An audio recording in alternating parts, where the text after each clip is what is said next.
Hi friends, అందరికీ నమస్కారం. మిత్రులారా, వృద్ధాప్యం అనేది మానవ జీవితంలో మార్పులేని సత్యం. ప్రతి మనిషి ఈ దశను దాటవలసి ఉంటుంది. కాబట్టి 50 సంవత్సరాల తర్వాత కొన్ని విషయాలకు దూరంగా ఉండాలి. అలాగే ఇప్పటి మన సమాజంలో కొడుకులు, కూతుళ్ళు తల్లిదండ్రులను పీకుతుంటున్నారు.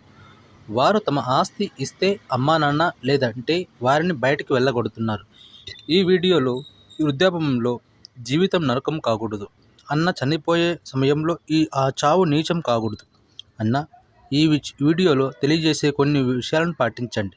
అంతకన్నా ముందు డబ్బును ప్రసాదించే ఆ లక్ష్మీదేవి ఆశీస్సులు మీపై ఉండాలని కోరుకుంటున్నాను.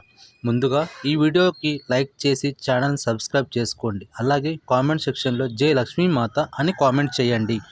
కొడుకు తల్లిదండ్రులను ఎంతో బాగా చూసుకుంటాడో తనకు పెళ్ళి అయ్యి పిల్లలు పుట్టిన తర్వాత తెలుస్తుంది. మీ పుత్రులకు పెళ్ళైన తర్వాత మీ వద్ద డబ్బు లేకపోతే మీ కోడల ముందు మీరు చులకనైపోతారు. మీకు ఎవరూ గౌరవం ఇవ్వరు. మీ బలహీనతలు మీరే పిల్లలకు చెప్పకండి. ఇది మీపై వారికి నమ్మకాన్ని తగ్గిస్తుంది. మీ కొడుకులు ఎంత సంస్కారవంతులో మంచివారో అయినా మీ వద్ద విలువైన వస్తువులు మరియు బ్యాంకులో ఉన్న డబ్బు మొత్తాన్ని మీ కొడుకులకు కానీ కూతుళ్ళకు కానీ పంపించవద్దు. కొంత భాగాన్ని మీ వద్ద ఉంచుకోండి. వృద్ధాప్యంలో మీ పిల్లలు మిమ్మల్ని చూస్తారు అని వారిపై నమ్మకం పెట్టుకోమాకండి. కొంతమంది పెద్దవాళ్ళు పిల్లలకు తప్పుడు పనులు చేయటంలో ప్రోత్సహిస్తారు. అది వారికి అప్పుడు ఆనందంగా ఉండవచ్చు, కానీ వృద్ధాప్యంలోకి వచ్చిన తర్వాత అలాంటి మాటలు చేష్టల కారణంగా ఆ పిల్లలు చెడిపోయే డబ్బుల కోసం ఎంతటికైనా తెగిస్తారు.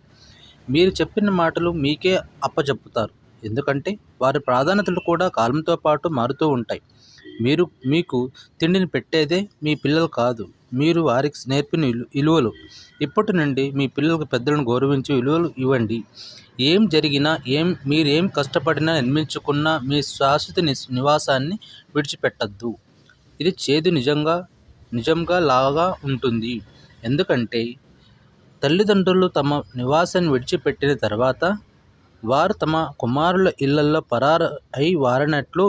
పరారైనట్లు భావిస్తారు. కాబట్టి మీ నివాసాన్ని మీరు బ్రతికే ఉన్నంత వరకు మీ సంతానానికి ఇవ్వద్దు. జనరేషన్ గ్యాప్ కారణంగా మీ పిల్లల యొక్క జీవనశైలి మొదలైనవి మీకు నచ్చకపోవచ్చు. అలా అని మీ పిల్లలు పనిలో పదే జోక్యం చేసుకోవద్దు. ఇది వారికి మీపై గౌరవాన్ని తగ్గిస్తుంది. మీ సొంత పనులను మీరే చేసుకోవడానికి ప్రయత్నించండి. ఇది మీ శరీరాన్ని చురుకుగా ఉంచుతుంది.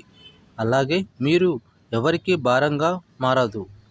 మీ పనులని మీ పిల్లలకి పదే చెప్పడం వల్ల వారు మీపై విసుగు చెందే అవకాశం ఉంది. కాబట్టి మీ సొంత పనులు మీరే చేసుకోవడానికి ప్రయత్నించండి.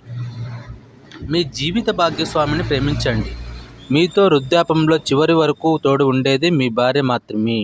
అలాంటి స్త్రీని చులకనగా చూడవద్దు. మీ బాధను అయినా సంతోషాన్ని అయినా మీ భార్యతో పంచుకోండి. మిమ్మల్ని అర్థం చేసుకోగలిగేది మీ భార్య మాత్రమే. 50 ఏళ్ల తర్వాత శృంగారం చేయకండి. ఇది ఆధ్యాత్మికత వైపు వెళ్ళవలసిన సమయం. దైవయానికి కొంత సమయం కేటాయించండి. ఇది మీ మనసును మలినం లేకుండా చూసుకుంటుంది. అలాగే మీ శరీరానికి కొత్త ఉత్సాహాన్ని ఇస్తుంది. వృద్ధాప్యంలో మీ పిల్లలు ఎంతగా అడిగినా మీకున్న మొత్తంలో ఆస్తిలో సగం కన్నా ఎక్కువ ఇవ్వవద్దు. ఇప్పటి కాలంలో ఆస్తి మొత్తం తీసుకున్న తర్వాత తల్లిదండ్రులను బయటికి గెంటేస్తున్నారు. వారికి కనీసం తిండి పెట్టడానికి కూడా ఏడుస్తున్నారు. కాబట్టి మీకున్న ఆస్తి మొత్తం మీ తర్వాత వారికి వెళ్ళేలా చూసుకోండి. ఈ వీడియో నచ్చితే లైక్ చేసుకోండి. అలాగే సబ్స్క్రైబ్ చేసుకోండి. మీ ఫ్రెండ్స్కి షేర్ చేయండి. పక్కనే ఉన్న బెల్ ఐకాన్ని ప్రెస్ చేయండి. థ్యాంక్ యూ ఫ్రెండ్స్, ధన్యవాదములు.